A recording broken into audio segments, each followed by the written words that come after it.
My Grandma's Photos by Özge Bahar Sunar. Illustrated by Senta, Urgan. Translated by Amy Marie Spangler. Grandma's ears don't hear very well anymore, and her eyes aren't what they used to be. The other day she looked at my doll and asked, "So, you have a new sibling, do you?" She almost never leaves her armchair. Most of the time, my big sister has to feed her. Whenever I walk up to her, she's asleep. Sometimes she gets our names mixed up. Mom took out some old photos from the wooden trunk. For some reason, they were in black and white. She placed them in Grandma's hands. "Do you remember these, Mom?" she asked. Grandma didn't look at the photos at all. Her eyes fell shut. She was probably tired again. Mom got a sad look on her face and walked slowly out of the room. I stayed with Grandma. A little while later, Grandma woke up. She glanced over the photos in her hands.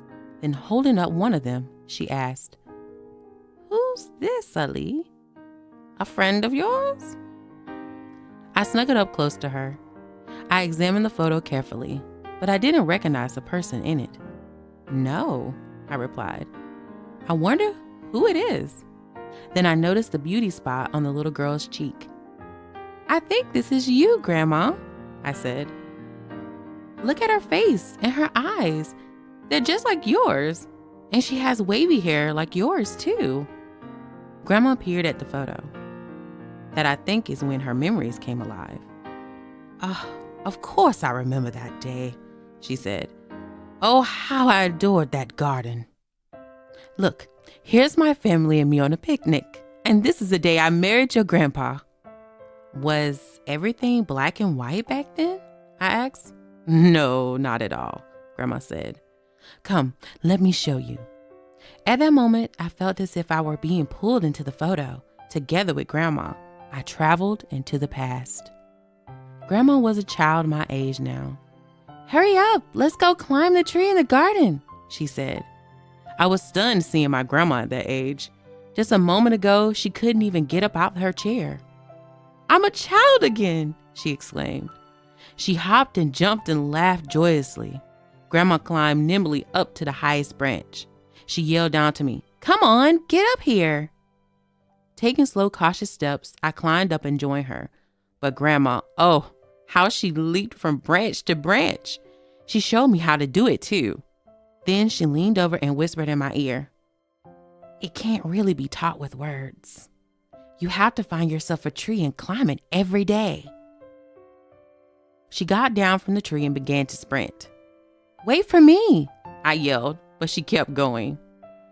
Together we leaped into another photo. Grandma was a young woman now, enjoying herself on a ferry. She and her friends were singing. She had on the most beautiful dress I had ever seen. I walked up to her and said, "Grandma, you've grown up." "Well, my dear Ali, I was a teenager once too, you know," she said. Together we tossed pieces of sesame rings at the seagulls. Then we sat facing the wind and closed our eyes. "Are we going to sleep now, Grandma?" I asked. "No," she said. "Now we're going to dream of wonderful things." "What are you dreaming of, Grandma?" I asked. Taking my hand, she said, "Come, let me show you." Then she whisked me off to another memory.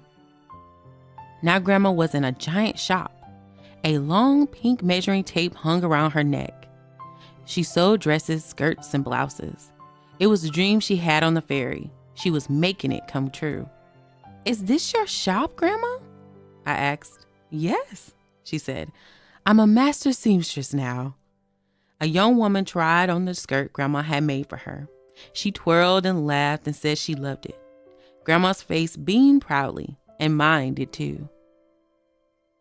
"Come on," she said. "Let's go to the last photo. Let me show you how much you look like your grandpa." Now we were at her wedding.